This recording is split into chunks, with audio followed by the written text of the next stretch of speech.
আসসালামু আলাইকুম। খাদিজাস কিচেনে সবাইকে স্বাগত। চলে আসলাম আরেকটি রেসিপি নিয়ে। আজকে আপনাদের সাথে শেয়ার করতে যাচ্ছি মাছের ডিমের সহজ ঝুরি ভুনা রেসিপি। এই রেসিপিটা বানানো খুবই সহজ এবং খেতে অনেক মজা। একবার খেলে আপনার বারবার খেতে ইচ্ছে করবে। চলুন তৈরি করে ফেলি। ঝুরি ভুনার জন্য প্রথমে আমি মাছের ডিম নিয়ে নিব। আমি একটা মিক্সিং বোলে রুই মাছের ডিম নিয়ে নিব 200 গ্রাম। এবার এর মধ্যে আমি দিয়ে দেব 1 কাপ পেঁয়াজ, 1 চা চামচ রসুন বাটা, 1 চা চামচ ধনিয়া জিরা গুঁড়া, 1 চা চামচ হলুদ গুঁড়ো, 1 টেবিল চামচ মরিচ গুঁড়ো, 5-6টা কাঁচামরিচ কুচি। সবশেষে দিয়ে দেবো ধনেপাতা। ধনেপাতা দিলে মাছের যে আষ্টে গন্ধ থাকে সেটা চলে যায়। এরপরে দিয়ে দিব লবণ। লবণটা পরিমাণ মতো দিয়ে দিব। এবার সবগুলো মশলা আমি ভালো করে মাখিয়ে নেব, যাতে মশলাগুলো সবগুলো ভালো করে মিশে যায়। আমি অফ ক্যামেরায় 1/2 চা চামচ গরম মশলা গুঁড়ো দিয়ে নিয়েছিলাম।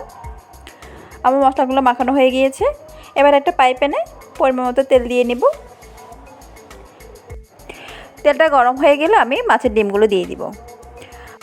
এবার একটা চামচের সাহায্যে আমি মাছের ডিমগুলোকে পুরো পাই প্যানে ছড়িয়ে নিচ্ছি। আমার ছড়ানো হয়ে গিয়েছে। এবার আমি 5 থেকে 7 মিনিটের মতো ঢাকনা দিয়ে রান্না করে নেব। এই সময় চুলা আঁচটা মিডিয়াম টু লোতে থাকবে। আমার একটা সাইড হয়ে গিয়েছে। আমি এবার একটা খুন্তির সাহায্যে সবগুলো ডিমকে আমি উল্টিয়ে নেব এবং খুন্তির সাহায্যে সবগুলো মাছকে ঝুড়ো করে নেব। মাছের ডিম পছন্দ করে না এরকম মানুষ খুবই কম পাওয়া যায়।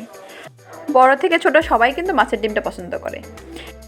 মাছের ডিমটা আমরা এক একজন এক একভাবে রান্না করে খেতে পছন্দ করি।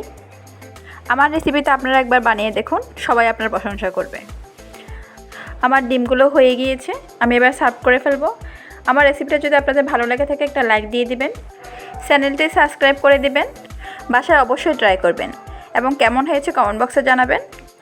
সবাই ভালো থাকবেন, সুস্থ থাকবেন। খাদিজাস কিচেনের সাথেই থাকুন। আল্লাহ হাফেজ।